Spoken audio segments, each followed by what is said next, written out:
This is actually the second part of a game review that started in another video. If you haven't seen that episode yet, click the annotation and go watch it first. If you have seen it, then get ready for the next attraction. Are you ready to set sail, Captain Jack Sparrow, mates? Well, keep waiting, because this attraction is nothing like that. No. This attraction is a basic platformer. You move to the right and you jump, which isn't a bad formula, as proven by some of my mustachioed friends. That's right. All people with mustaches know each other. Right, Steve? Yeah. For this attraction, you need to save 6 villagers, then light a signal fire. You can't damage enemies right away, which is something usually learned the hard way in these types of games. A lot of first reactions I see to this level is to automatically jump on a bad guy, which will only hurt you. You can attack by kicking barrels at bad guys, which feels pretty awesome and slightly piratey. Later on you will find a candle which you can shoot at bad guys, making it a lot easier. That's it gameplay wise, which is a shame because this was actually starting to feel like a game more than just a collection of minigames. As far as looks go, well, this level actually looks pretty great. It captures the ride pretty well, at least the feeling of the ride. There are 2 tiny boat sections, one where they shoot cannonballs at you, which is the closest you're going to get to the actual ride. It has a section that's on fire, which looks nice, though it might have one of those mustachio friends a little angry at how similar it looks to their own game. As far as music goes, well, it fits and it's okay, but it's forgettable. And that's really it. This ride is short, just like the others, and once you get it down, it just takes a few minutes to beat. I will say that one of my favorite parts is the treasure cave. It looks great and... wait, stop. What is that? Manni-kin? Is that you? Are you making it rain in there? Are you troubled by strange noises in the middle of the night?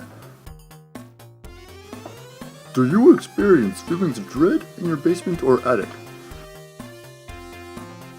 Have you or your family seen a spook, specter, or ghost?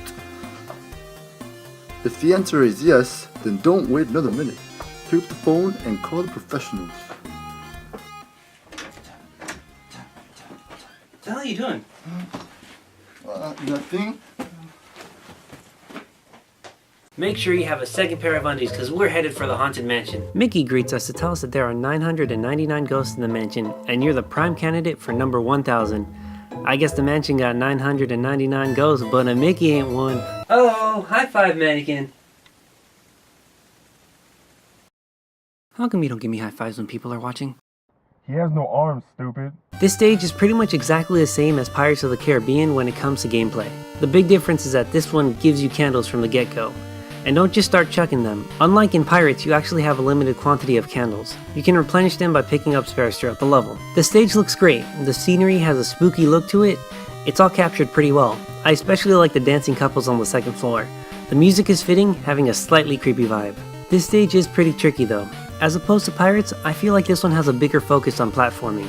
One whole section has you jumping from chair to chair, which is where I would usually die. I guess having the candles made the beginning too easy, so they made it more difficult with the chairs. The power-ups do help a bit here, since bad guys are still coming at you while you're trying to jump, so going invincible or freezing them wouldn't hurt. Once you made it to the top floor, you see all the creepy moving statues. As you move through the room, you get presented with tons of candles, which is never a good sign. A ghost appears and it's fighting time. That's right, this stage actually has a boss, which is a nice addition. Unfortunately, this is the only one in the whole game. What's cool about this boss is that you actually encounter it at the start of the stage. Touching it at the beginning will result in a special death screen, and if you're not ready for it, you might end up sleeping in between your mom and dad tonight. That was only one time. Other than that though, this boss is absolutely nothing special. It just feels like a regular enemy that can take extra hits. Overall, this ride is okay. Maybe a little better than the others, but again, nothing special. Oh, and guess who's back to greet us when we get the key? It's Goofy again. Goofy! You're not trying to hide it in a costume this time. Why are you making me do this, Goofy? I could have died. Look at that. I could have died there. In fact, I did die a couple of times, Goofy. I swear, Goofy, sometimes I think you are a lot more evil than people actually think you are. And Goofy, what actually did happen to your wife? I demand answers. Finally, we're at the last attraction, Space Mountain. Probably the hardest minigame, at least in my opinion, out of the 5. Or 6 if you count the questions. Manni-kin doesn't. I don't know about you, but Space Mountain is actually my favorite ride. And I mean that both in real life and in this game. If you ever get to go to Disneyland, you should go on it. I highly recommend it. It's amazing. It kind of feels like you're actually in space. As for the actual game, well, I do feel like it captures it well. First off, look at it. It looks amazing. I don't mean the little spaceship panels on the top or the bottom, though they are nice touches. Those moving stars look amazing, and it really feels like you're on the ride, and that you're moving through space. Back to those panels, the letter on the top tells you which star you're on, or near I guess. In the beginning, Mickey tells you that there is a key on star F. I don't know what you know about stars, but they tend to be on fire. Literally, they are on fire. Like super hot fire. These keys are made of silver. There is no way there's a key on that star. I'm gonna need to call Starfleet so that they can relieve you of duty, cause you're sending us to our deaths. The bottom panel tells you what to press. When the arrow points up, press up. When it points down, press down. When the arrows point left, you press. Very good. You all answered that right. Except for you, Steve. Come on, get it together. Isn't answering right the wrong answer? What? The bottom panel will also tell you to press either A or B to shoot lasers at Star Destroyers or shoot missiles at asteroids.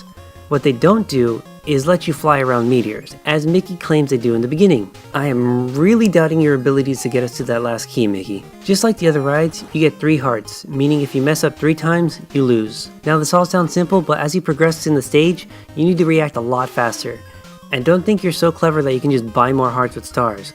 You can't open that menu in this minigame, which, to be fair, would have made this minigame too easy if you could just farm stars at an easier attraction beforehand. As I said with pretty much every ride, the music fits well with this stage. This is probably my second favorite song after Autopia, though I don't think it's anything special.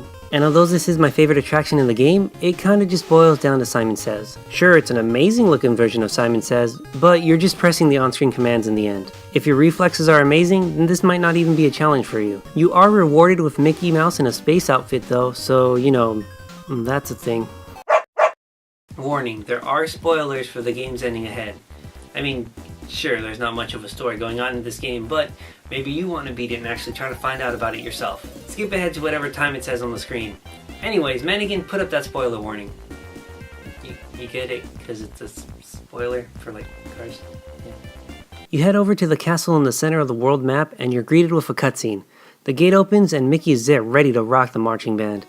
And it kind of feels underwhelming. I mean, you go through all that trouble and Goofy can't even be bothered to say 3 words to you. Based on all the trouble he gave us by having 2 of the keys from the get-go, it seems a little sarcastic. And that's it, the parade gets a chance to start. Oh, and you can't watch it either. You figured you'd be front and center for it, but the game just cuts to a family photo.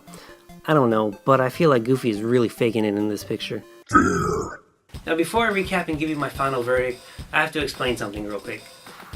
Originally my system was disposable or not, but I realize now that that's too simple of a system, so I expanded it a little bit. I still have the disposable ranking, which is the lowest ranking possible. It's basically a game you should probably avoid altogether. After that, it's the recyclable ranking, which in a way it's still disposable, but you can still find some good in it. After that is reusable, which means that it's a pretty decent game, it's pretty good, but not amazing. And the last ranking that I have is indisposable, which is the highest ranking I can give. It's basically a near perfect game, it's amazing. And with that, I would like to reclassify Dynamite Headdy as indisposable. Alright, now it's time to classify this game. Let's start with my overall opinion of it. Visually, this game looks pretty good, except for that creepy Mickey. It's the little details that the game adds that helps capture the whole feeling of what the ride actually feels like. The music helps with that, and although they're not bad songs, they are easily forgettable. The rides are varied enough, each one bringing something different to the table, but in the end, it just feels like a small collection of mini-games. And sure, the rides are kind of difficult the first couple of times you play them, but once you master them, the game ends ridiculously fast. And because of that, the replay value of this game is very low. Nothing is truly great in this game. In the end, everything just kind of ends up being okay. My final verdict for this game is recyclable. I would recommend it to anybody that wants to take a quick trip down Disneyland's memory lane, but you're better off going to the actual park if you can afford it. It isn't terrible, but you could spend your time on a much better game. Disney's Adventures in the Magic Kingdom is a game that you can pass on. You're not missing much. But if you're bored and you have the game laying around, you might as well go for it. I think this game actually did what it sought out to do pretty well, and that's to make you remember the great rides at Disneyland, and make you consider taking a trip there. Well, I think I spent too much time on this game. I mean, heck, you probably could have beaten it in the time it took me to do the review. You know, if you're good enough. Anyways, thanks for watching. I'm the Disposable Reviewer, that's been Manni-kin, and this show has been the Disposable Reviewer.